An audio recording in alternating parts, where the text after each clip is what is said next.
My name is Dolev. I'm head of security research at a company called Inigo.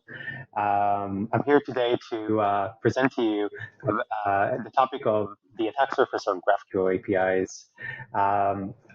It's a topic I've been heavily researching and investing my time in the last 2 years or so, and I'm happy to be here to share with you some of the lessons learned, some of the challenges that I've personally faced when dealing with GraphQL APIs. So with that, we have a pretty packed agenda, so let's get started. So the agenda for today is pretty lightweight in terms of high-level topics, but pretty heavy in terms of information. So we're going to start off with just GraphQL security stuff, overall things that you need to be aware of when it comes to GraphQL security. And then the next step, we're going to take it and kind of dive into the GraphQL weaknesses, more specifically talk about weaknesses that fall under two major buckets, which is authorization and denial of service. Next, we're going to be talking about some publicly disclosures, some vulnerabilities that have been found in GraphQL servers, and what they can tell us about the state of GraphQL security today. And towards the end, I'll leave you off with some resources to learn about GraphQL hacking and how to test your own GraphQL APIs. So I've been researching the GraphQL security topic for about 2 years now, and I've noticed that there are a couple of things worth mentioning. First one is that GraphQL has security challenges just like any other API technology.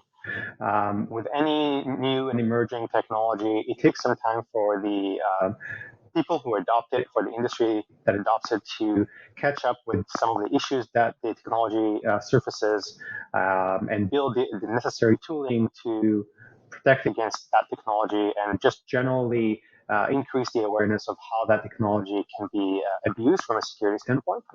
So GraphQL has security challenges that some of them are unique to GraphQL, some of them are not necessarily unique to GraphQL. What I mean by that is, if you've ever seen the OWASP top 10 API list, you may have seen vulnerability classes such as request forgery-based vulnerabilities or injection-based vulnerabilities. These are the type of things that are not necessarily unique to GraphQL. They can exist in GraphQL, but they can also exist in other technologies.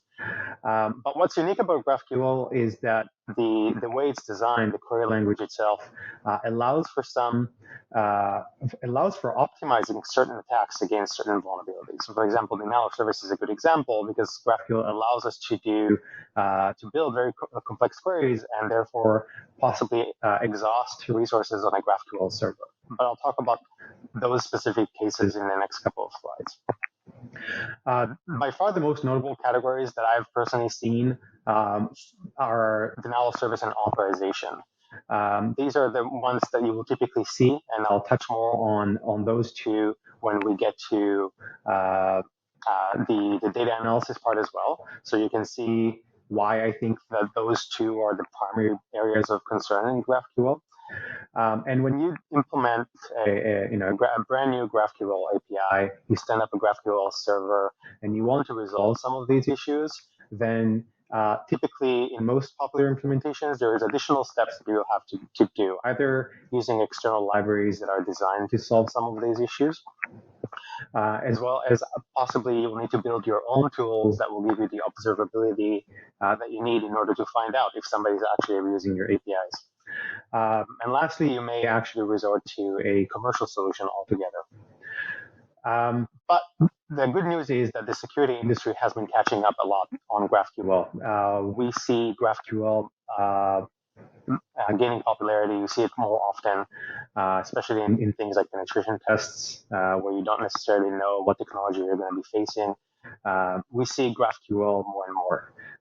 So overall, the general knowledge in the security industry and community is actually increasing around GraphQL, and you will also see oftentimes GraphQL-related talks in security conferences. So the security industry as a whole is aware of GraphQL and is actually improving the capabilities, the tooling, in order to actually test and harden GraphQL APIs.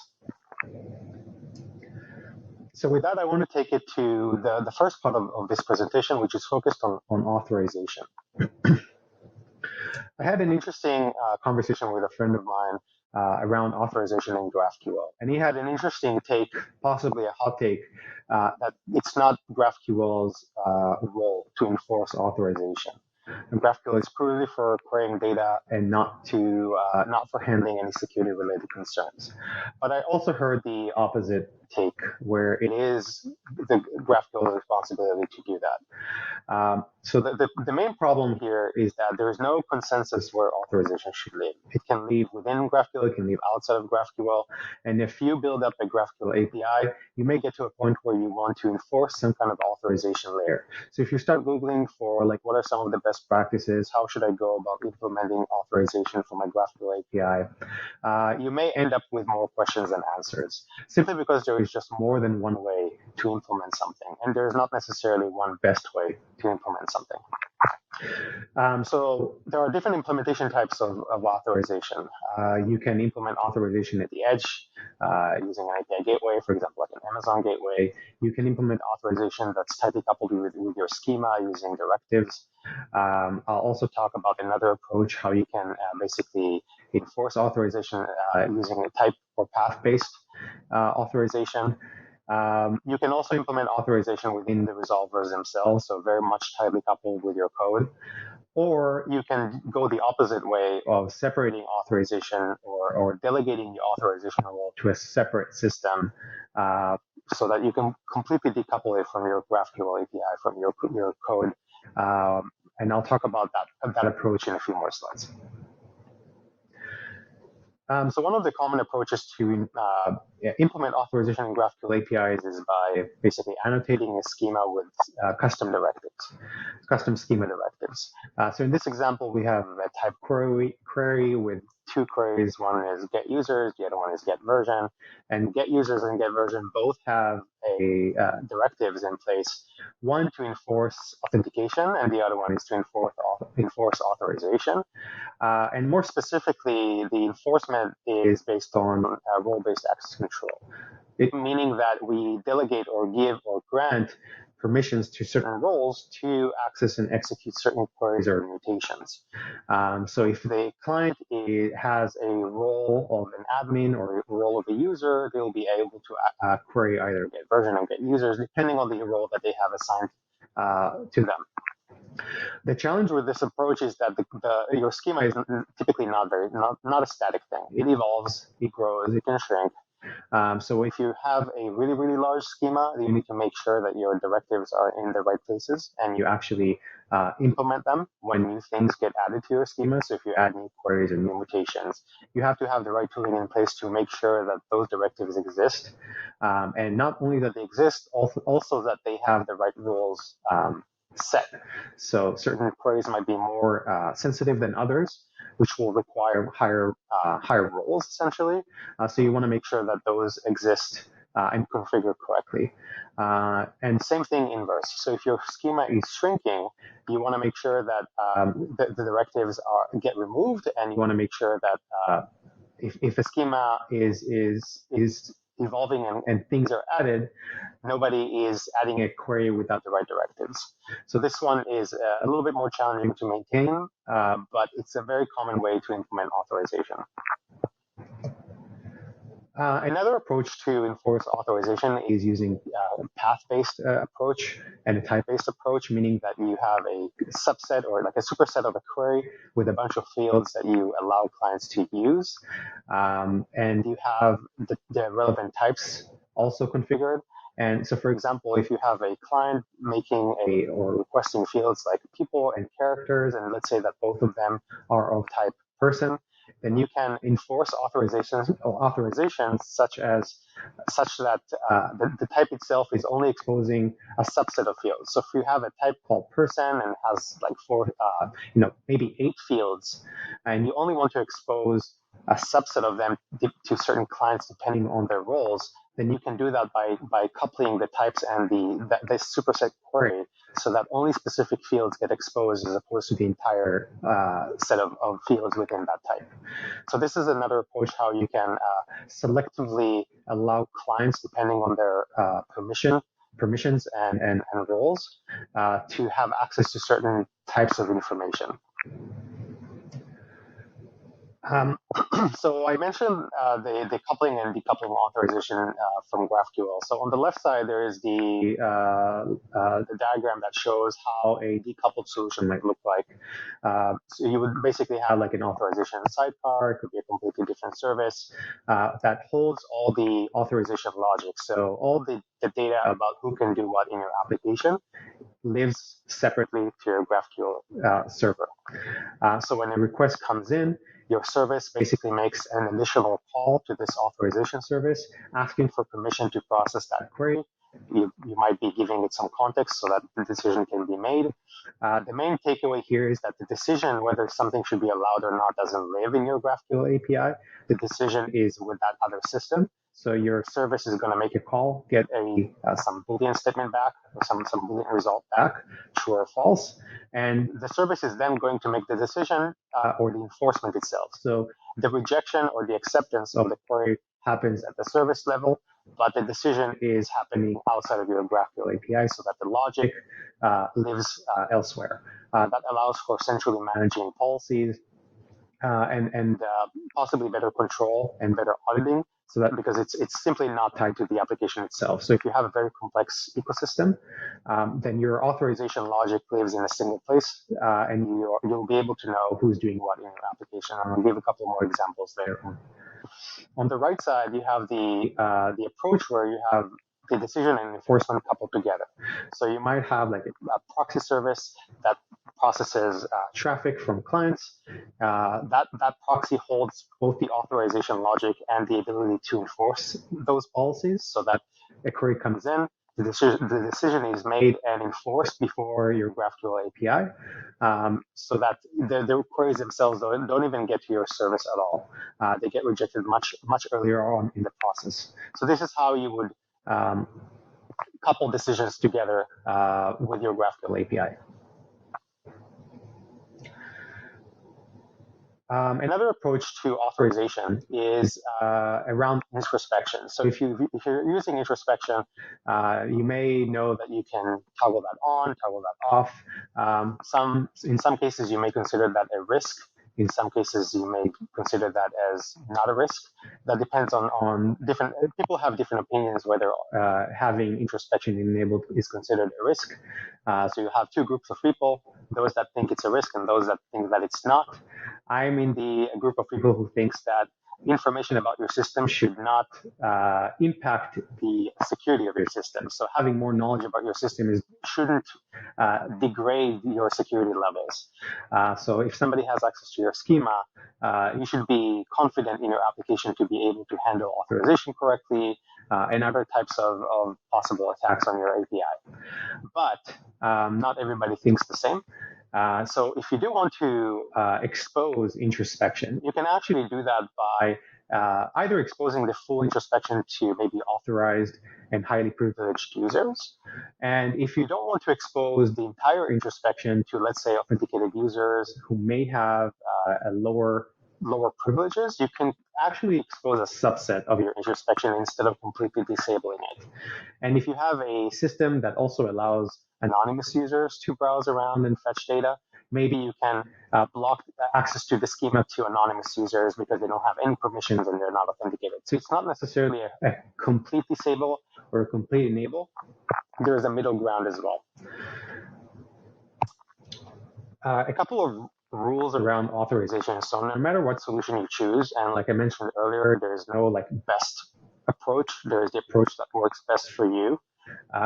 Choose a solution that makes auditing the access changes easy, both for developers as well as for security people.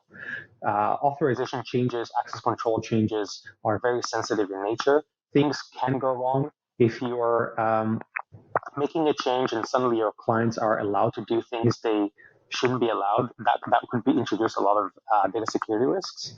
And if you're suddenly denying access to legitimate clients, then you may end up with an outage where people are not able to get data about their balance account or things like that, or the balance within their account, or any other information that's relevant in the context of your application.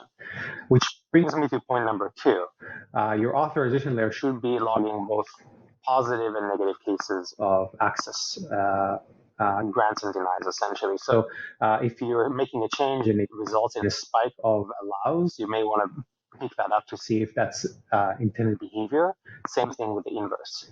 If you see a spike of grants, that could mean that things are okay, but it could also mean that you made a change and suddenly clients are able to access data they shouldn't have access to otherwise. Number 3 is make authorization enabled by default. So make it so that if you're implementing new changes, make it so that an extra step is needed to get to basically opt out of authorization as opposed to opting into authorization. Make authorization free for everybody so that it's easy to roll in authorization. And if you need to make a change that authorization creates a situation where it makes things more complex and you need to opt out of authorization, make it so that you have a process in place to vet that and that it's the right thing to do, such as exposing a certain query to guests or something like that are not necessarily authenticated to your application. And lastly, make it testable. Authorization testing from a security context is one of the more complex things to find vulnerabilities in, simply because it's highly context dependent. You have many roles. Each role could have more than one permission, and those permissions can do or not do certain things. So let the authorization guide your test cases so that you can actually test from multiple perspectives. If you have multiple roles in your application, test from using multiple roles, multiple authorization contexts, so that you can actually find those vulnerabilities that are the ones that are difficult to find. Cross access to data from one account to another and things of that nature. Next, I want to talk about denial of service. So denial of service is interesting primarily because GraphQL allows clients to build very complex queries. It's one of the powerful features of the GraphQL query language. Clients can make very simple or make very complex queries. We don't necessarily know what clients are going to do. And the problem here is that a lot of security controls these days, such as web application firewalls, don't necessarily understand GraphQL semantics. They don't necessarily understand the nuances. Typically, web application firewalls look at or search for very predictable patterns in payloads. So they would look for things like script tags or things that would indicate somebody's trying to execute, attacks like cross-site scripting, things of that nature. They're really good at catching those, but they don't necessarily understand what a malicious query in GraphQL might look like. For instance, a GraphQL query that's very resource expensive to process may not have any malicious payloads in them. It just might be very constructed in a way that would exhaust GraphQL service from a resource standpoint. So if you're not using a web application firewall that knows the GraphQL language and what it means when it sees a query or mutation of some sort, then it's going to be difficult to block those types of attempts or block denial of service attempts from reaching your application. It may just pass your web application firewall because the web application firewall just deemed it as not risky. And there's more than one way to take a GraphQL server down. I put this in 3 different buckets. So there's the application level denial of service, meaning that you design the query and maybe that query returns a bunch of objects from the database. And let's say that you have an optional argument that the client can use to specify the number of objects to return. So if you don't have a maximum limit on that argument, such as 100 or something, then the client can specify whatever number they desire. So if they specify 10,000 or 100,000 and they send a bunch of queries like that, then that will become very expensive to process. The problem here is that this is not necessarily a GraphQL problem. This is more like I designed a query that didn't take into consideration certain conditions. So I put that in the application level denial of service bucket. The second bucket is the abuse of specification features. This is very much focused on how GraphQL works. So there are certain specification features, certain things in the query language that allows attackers to optimize certain attacks, and I'll get to some examples in a bit. And lastly, you have implementation-specific features. Last I counted, there's more than 60 different GraphQL servers out there in various languages, from PHP to Python to Java and so on and so forth. Some of them are naturally more mature than others. They have bigger circles of developers, so they get more features and generally more eyes on them. So there are certain things that are more implementation specific, simply because some implementations may offer more security features than the less mature implementations out there. So these are the three buckets of problems related to denial of service that I could think of that made sense. So with that, I want to move on to a couple of examples of denial of service attacks. The first example is using aliases. This falls under the second bucket of using specification features. So aliases allows you to basically batch a bunch of queries together so that when the response comes back, each response, even though it's the same query, it gets renamed to the alias name that you just specified, so you can get multiple results back, despite the fact that it's the same query. And if you don't use aliases, then you'll only see a single response that comes back. So aliases allows you to just repeat the same queries over and over again in a single HTTP request. If you find a query that takes a long time to process and a client sends a bunch of those in a single HTTP request, for a client to execute something like that, it's very cheap. It's a single HTTP request that results in a lot of server processing. So this is one way how you could use aliases for this. Aliases are not necessarily only for denial of service. They can also be used for things like defeating authentication controls and defeating queries that might be doing some token verification, such as code verifications or OTP verifications. Imagine that you have a query that basically allows users to log in. It takes in an email and a password.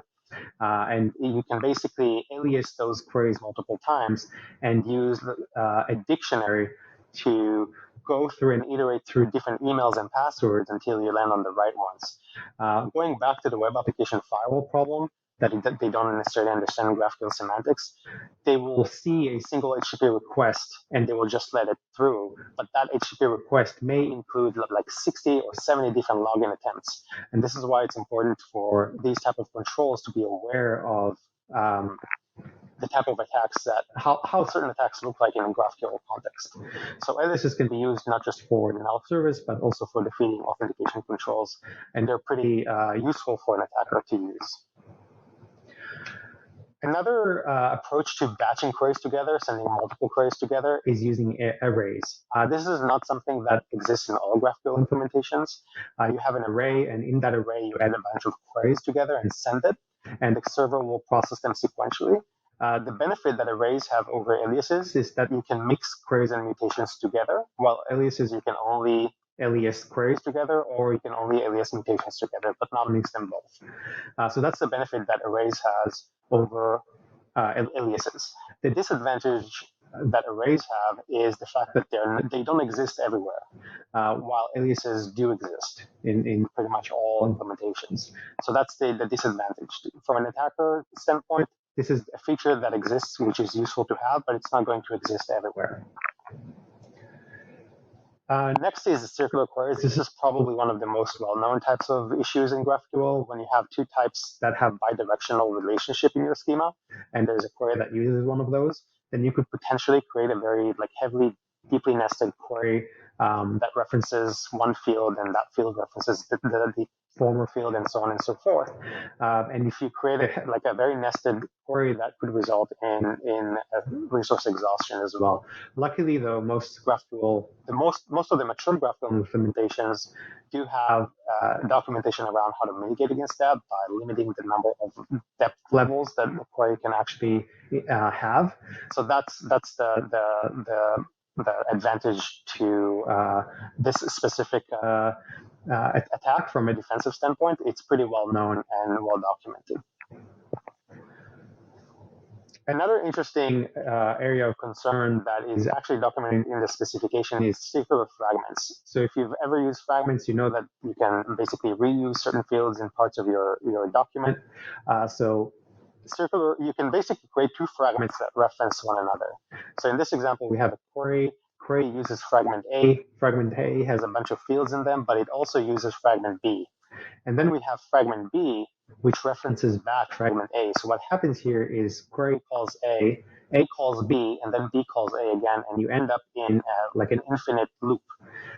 Luckily, though, this is part of the specification, so I don't expect the mature implementations to be vulnerable to this, though I have seen implementations that are not as mature that were vulnerable to this, which resulted in almost immediate server shutdown or server crash simply because there was no verification step for this type of condition. So it's useful to be aware of this and test your own implementation to make sure that it's solid against these type of queries as well. Next is field duplication. This is probably the most naive way of trying to exhaust a GraphQL server. You basically take a field and you multiply that n number of times. What you will see when you execute a query like this is that the response that comes back will include only a single owner field. But if you do a timing analysis on the response, you will see that the more fields you add, the slower it becomes.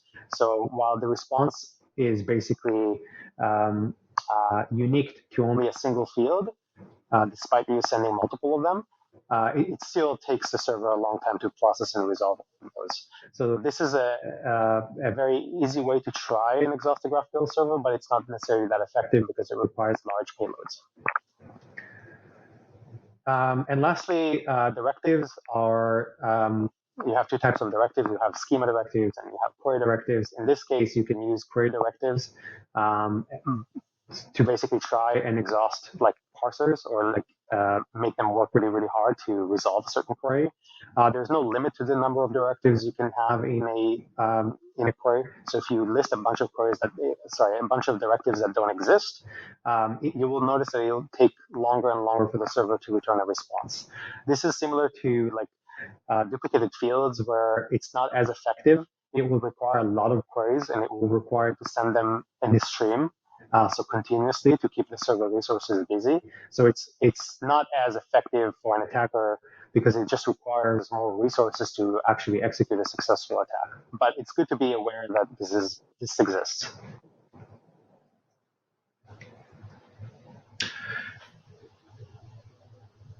A couple of rules of thumb around denial of service. No matter what solution you choose, make sure that it's stateful.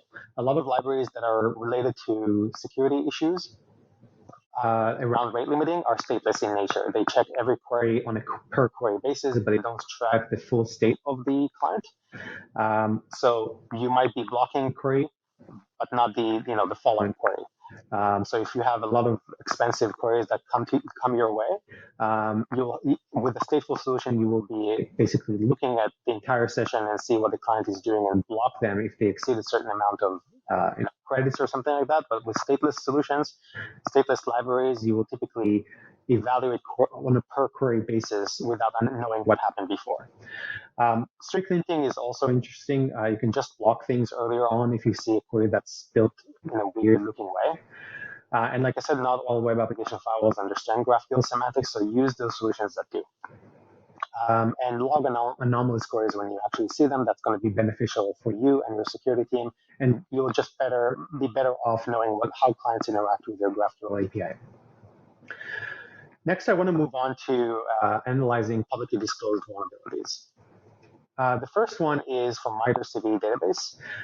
If you look up the MITRE-CV database, look up for GraphQL, you'll notice there's about 45 vulnerabilities. And on the right side, you can see the breakdown of the vulnerability classes. Authorization with 55% is leading, followed by denial of service close to 17%. So this kind of highly illustrates the main problem here, which is those two authorization and denial of service buckets are by far the more popular vulnerabilities that you can find in GraphQL servers. Another source of vulnerability is the HackerOne database. HackerOne is a bug bounty program management vendor, and people are invited to test different applications and get paid for it. You can see the breakdown of vulnerabilities related to GraphQL here. If you look it up, about 74, 75 vulnerabilities tracked since 2018.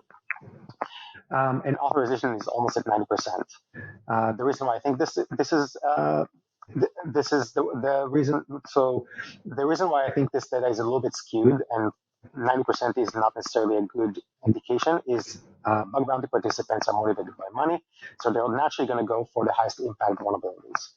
While denial of service is the opposite. It's mostly excluded from bug bounty scopes. So there's less interest to test for denial of service based attacks. So in short, nobody's immune to vulnerabilities, but the very first good step that you should do is to learn about what's available out there and what can be done to a GraphQL server from a security from an attacker standpoint. So do threat model your APIs with your peers. It's a very cheap exercise to do, and you will learn a lot about your APIs in general. Next, I want to leave you with some security resources that you too can learn about GraphQL security. The first resource is our blog post at Indigo. We write a lot of security blog posts. Typically, we release 2 every week. So I invite you to give it a read and learn about GraphQL security with us as we do different researches in different implementations and different things about GraphQL security in general. Next, there's the damn vulnerable GraphQL application. It became the de facto GraphQL security platform for security testers. So you can learn how to hack GraphQL by experimenting with the application. It has different modes, a beginner and an expert mode. And you can kind of play around with it to see how a vulnerable GraphQL server might look like. And lastly, I actually released a GraphQL security book called Black Hat GraphQL. This is the first offensive security testing book in the market, and I think it's the first security book in the market in general that involves GraphQL, or primarily around GraphQL. It's both for security professionals as well as software developers. It's available today at blackhatgraphql.com. And if you use the code on the left side, you'll get 25% off, so very cheap. And that will teach you everything you need to know about pen testing GraphQL APIs. Highly recommended for people who want to see that or test and make sure that their GraphQL APIs are resilient. With that, that's all I had to say. Thank you so much for spending the time with me and listening to me. Thank you.